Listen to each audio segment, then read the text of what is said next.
रहमानुर्रहीम अस्सलाम वालेकुम। आज 31 जुलाई बरोज़ जुम्मा हम बात करेंगे काज़ी फ़ैज़ ईसा साहब की अहलिया के हवाले से। काज़ी फ़ैज़ ईसा साहब की अहलिया ने कल एक स्टेटमेंट जारी की है और एक ख़त लिखा है। स्टेटमेंट एक पेज की है जो मीडिया के लिए जारी की गई है और एक 12 सफ़हात पर मुश्तमिल ख़त है जो FBI को भेजा गया है। और उसके अंदर जिस तरीके से एलिगेशंस लगाए गए हैं और FBI के किरदार पर सवालात उठाए हैं और इदारों के ऊपर सवालात उठाए हैं और बड़े ही अजीब किस्म के 12 सवालात पूछे हैं FBI से, बजाय इसके कि ये बीबी जाती और ये वहाँ जाकर अपने ख़िलाफ़ एलिगेशंस का जवाब देती। जो सुप्रीम कोर्ट की इंस्ट्रक्शंस हैं, जो सुप्रीम कोर्ट ने कहा है कि इन बातों का इनसे पूछा जाए, इनसे रिकॉर्ड तलब किया जाए, रिकॉर्ड चेक किया जाए, अगर तो ये रिकॉर्ड दे सकती है वेल एंड गुड, नहीं दे सकती तो इसके ख़िलाफ़ रिपोर्ट सुप्रीम जुडिशल काउंसिल में जमा करवा दी जाए। लेकिन ये जो इस मामले को उलझा रही है, ये इस मामले को ख़राब करना चाहती है, इसके पीछे एक बहुत बड़ा दिमाग काम कर रहा है, इसके पीछे एक बहुत बड़ा मंसूबा है। वो मंसूबा क्या है? वो मंसूबा ये है, ये जो इसकी स्टेटमेंट है, इसके जो 12 सवालात हैं और नया ख़त है जो भेजा गया है FBI को, वो मैं आपके साथ शेयर करने से पहले मैं आपको उसका मंसूबा बता देता हूँ। उसका मंसूबा ये है, उसने अपनी पिटिशन्स के अंदर एक FIA में दरख्वास्त दी थी। उसके अंदर जो रिव्यू पिटिशन फ़ाइल की गई है सुप्रीम कोर्ट में दोनों साहिबान की तरफ से, और उसमें स्पेशली जो अहलिया है काज़ी फ़ैज़ ईसा साहब की, उनकी तरफ से इदारों के ऊपर और डायरेक्टली ISI और ISI के चीफ़ के ऊपर इल्ज़ामात लगाए गए हैं और ये कहा गया है कि ये सारे के सारे मामले को वो मैनेज कर रहे हैं या वो सारे मामले को देख रहे हैं। अब ये सारा कुछ वो क्यों करना चाहती हैं? वो ये चाहती हैं कि जो पहले एक अपोजिशन है, हमारी पाकिस्तान पीपल्स पार्टी हो या नून लीग हो या हमारा ख़ास तरह का जो मीडिया है, वो इस बात को प्रोपोगेट कर रहा है, उस बात को फैला रहा है, वो ये दुनिया को ये बता रहा है कि काज़ी फ़ैज़ ईसा को सज़ा दी जा रही है। वो जो फैज़ाबाद धरना केस की जजमेंट है उसकी वजह से, और ये बात अपनी पिटीशन के अंदर, और ये मेन ग्राउंड है काज़ी फ़ैज़ ईसा साहब का जिसमें उसने अपनी पिटीशन भी फ़ाइल की थी, और पूरे केस को वो इस डिफेंस पर लेके आ रहे हैं कि जो कुछ उनके साथ हो रहा है वो इस वजह से हो रहा है कि जो एजेंसियों का किरदार और फ़ौज का किरदार डिस्कस किया गया था फैज़ाबाद धरना केस के अंदर और उस जजमेंट के अंदर, ये उसको उसकी सज़ा दी जा रही है, जिसकी बुनियाद पर हुकूमत को प्रेशराइज़ करके फ़ौज ने ही ये रेफरेंस फ़ाइल करवाया है। फ़ौज ही फ़रोग़ नसीम को आगे लेकर आई है और फ़ौज के कहने पर ही फ़रोग़ नसीम ने यह सारे का सारा केस बनाया है और केस लड़ा है।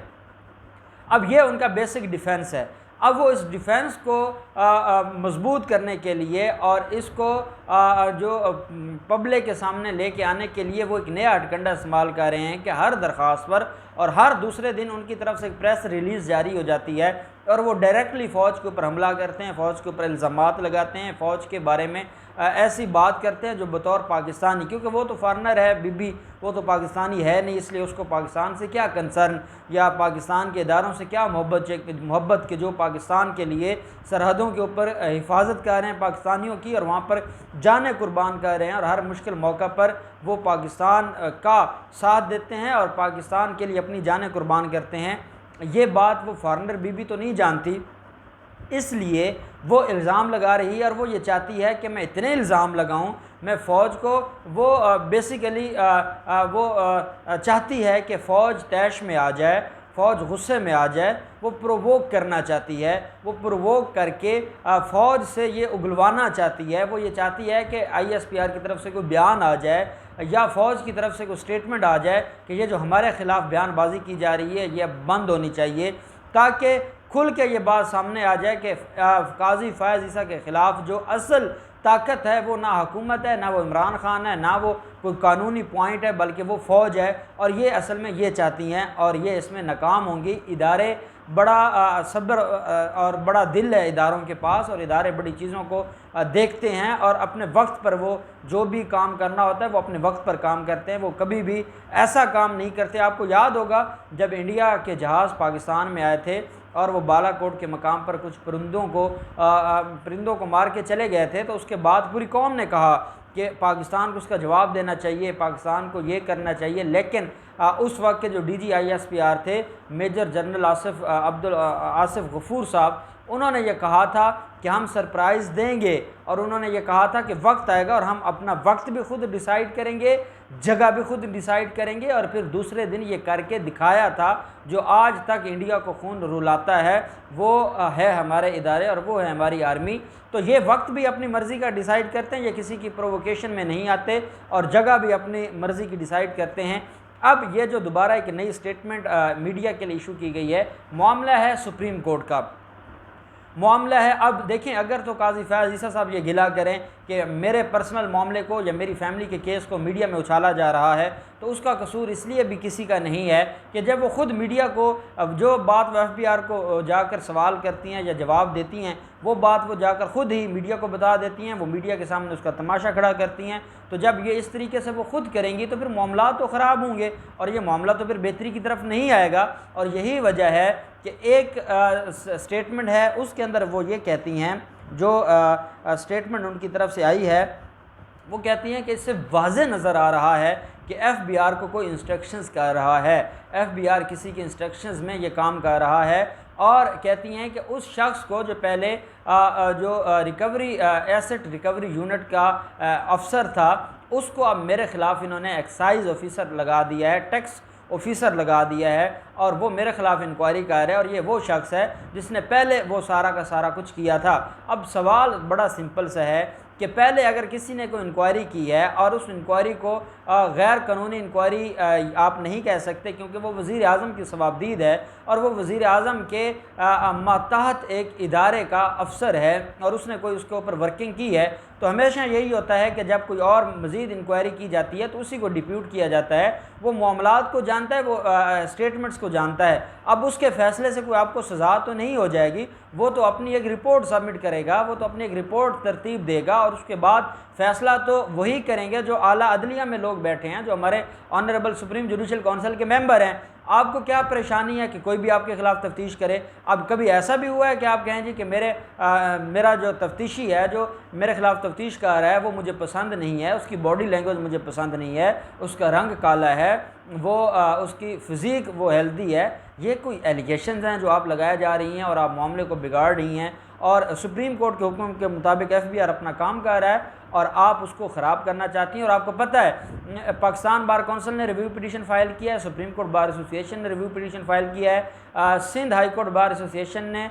रिव्यू पिटीशन फ़ाइल की है, काजी फैज़ ईसा साहब ने रिव्यू पिटीशन फ़ाइल की है, और अहलिया काजी फैज़ ईसा साहब सरीना ईसा ने भी रिव्यू पिटीशन फ़ाइल किया, और अभी तक वो फ़िक्स नहीं हुआ। और इनको ये लगा था कि ये जिस दिन फ़ाइल करेंगे अगले दिन वो केस लग जाएगा और जो ऑर्डर्स हैं वो सस्पेंड हो जाएंगे और FBR को काम से रोक दिया जाएगा। अब जब वहाँ पर इनकी दाल नहीं गली तो अब इन्होंने FBR को ख़त लिखा है और FBR को कहा है कि मैंने रिव्यू पिटीशन फ़ाइल कर दी है और मेरी रिव्यू पिटीशन पेंडिंग है, इसलिए आप मेरे ख़िलाफ़ कार्रवाई को रोक दें। ये कैसे हो सकता है कि वो तो सुप्रीम कोर्ट के हुक्म से कार्रवाई कर रहे हैं, वो आपकी ख्वाहिश के ऊपर कार्रवाई नहीं कर रहे, और अब उनको सुप्रीम कोर्ट ही रोक सकती है। सुप्रीम कोर्ट चाहेगी तो वो उनको कह देगी कि आप रिस्ट्रेन कर देगी कि आप अभी कार्रवाई ना करें, और सुप्रीम कोर्ट चाहेगी तो वो इनके रिव्यू पिटीशन में इनको इंटरम रिलीफ नहीं देगी। और ये बड़ी अनहोनी सी बात है कि आप कहते हैं कि मेरी रिव्यू पिटीशन पेंडिंग है और इस वजह से आप कार्रवाई ना करें, और साथ ये कहती हैं कि मैंने अपने टैक्स रिटर्न्स का जवाब मांगा है, वो मुझे तो आज तक इन्होंने जवाब नहीं दिया, और मैं चाहती हूँ कि मुझे मेरे टैक्स रिटर्न्स की जो कॉपीज़ हैं वो दी जाएँ। जब आपने टैक्स रिटर्न जमा करवाई थी तो उसकी कॉपीज़ आपने रखनी थी, आपके वकला के पास कॉपीज़ होंगे। आप अगर तो वो कॉपीज़ आपके पास नहीं हैं और उसका प्रोसीजर है, आप कोई दरख्वास्त दें, दरख्वास्त आपकी मंजूर नहीं होती, आप हाई कोर्ट जाएँ और वहाँ जाकर डायरेक्शन लें, हाई कोर्ट डायरेक्शन दे देगा, FBR आपको कॉपी दे देगा। बजाय इसके कि आप मीडिया को गिला कर रही हैं कि मीडिया कौन होता है, मीडिया के ज़रिए कैसे लीगल मामलात तय होते हैं या लीगल मामलात को हल किया जा सकता है। आप इस मामले को इतना ख़राब न करें कि ये कल आपके गले पड़ जाए। और आप इस मामले को, मुझे एक सीनियर वकील साहब की बात याद आ रही है, वो उन्होंने मुझे बताया था कि जो भुट्टो साहब के जो वकील थे,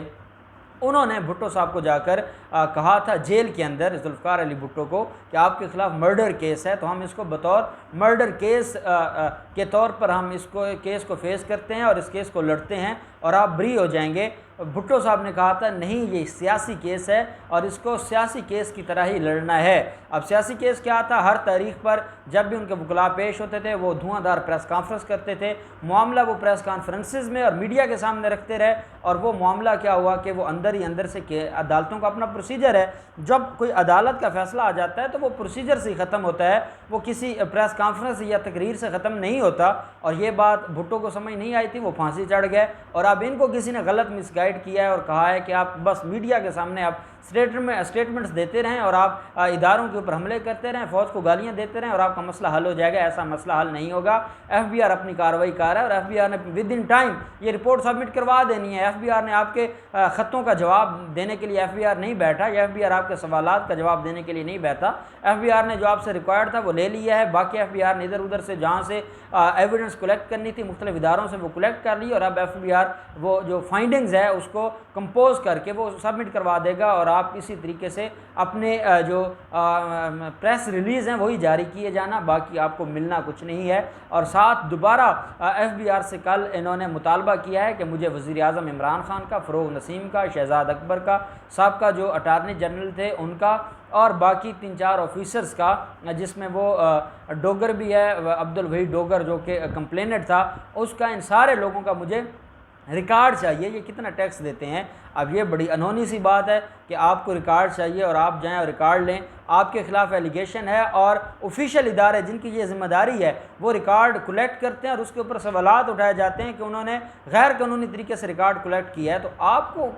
कौन होती हैं किसी का रिकॉर्ड तलब करने वाली, और आप मामले को उलझा रही हैं, इससे मामला ख़राब हो जाएगा और किसी के हाथ कुछ नहीं आएगा, नुकसान आपका होगा। अब देखते हैं कि अब मैं आपको जो आखिर पर जो अहम बात बताने लगा हूँ वो ये है कि इदारों में तशवीश पाई जाती है, इदारे नहीं माफ़ करते। वज़ीर आज़म जो साबका वज़ीर आज़म थे नवाज़ शरीफ, उसने पार्लियामेंट में कहा था कि ये जो धरना चाह रहा है इमरान खान का और डॉक्टर तारुल कादरी का, तो मैंने नहीं कहा आर्मी चीफ़ को, जो रहील शरीफ थे उस वक्त आर्मी चीफ़ के, वो सालिस का किरदार अदा करें। अभी ये पार्लियामेंट के अंदर उसने तकरीर करके वो बैठा ही था कि ISPR की तरफ से स्टेटमेंट आ गई थी कि इसने हमें कहा है और ये झूठ बोल रहा है। और जैसे साबका जो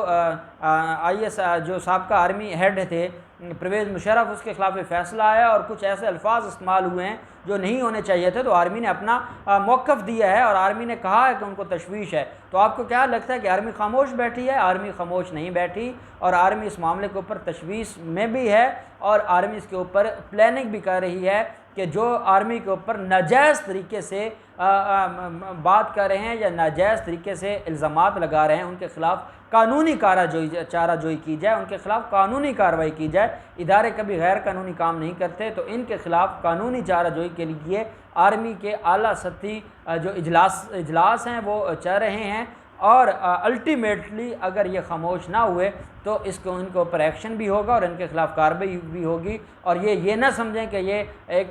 सुप्रीम कोर्ट के ऑनरेबल जज साहब की बीवी हैं तो इस वजह से ये बच जाएंगी। ये अपने कामों की ख़ुद ज़िम्मेदार हैं और उसका जवाब देना पड़ेगा और इनको हर हाल में जो रसीदें हैं वो दिखाना पड़ेंगे, इसके अलावा इनको माफ़ी नहीं मिलने वाली। अब देखते हैं कि FBI इनके ख़त के जवाब में क्या रिस्पांस देता है और कब तक वो अपने जो प्रोसीडिंग्स है वो कंप्लीट होती हैं, कब रिव्यू पिटिशंस केस फिक्स होते हैं। जो भी डेवलपमेंट होगी हम आपके साथ शेयर करते रहेंगे। अल्लाह पाक पाकिस्तान का हामी और नासिर हो। बहुत शुक्रिया। अल्लाह हाफिज़। पाकिस्तान जिंदाबाद।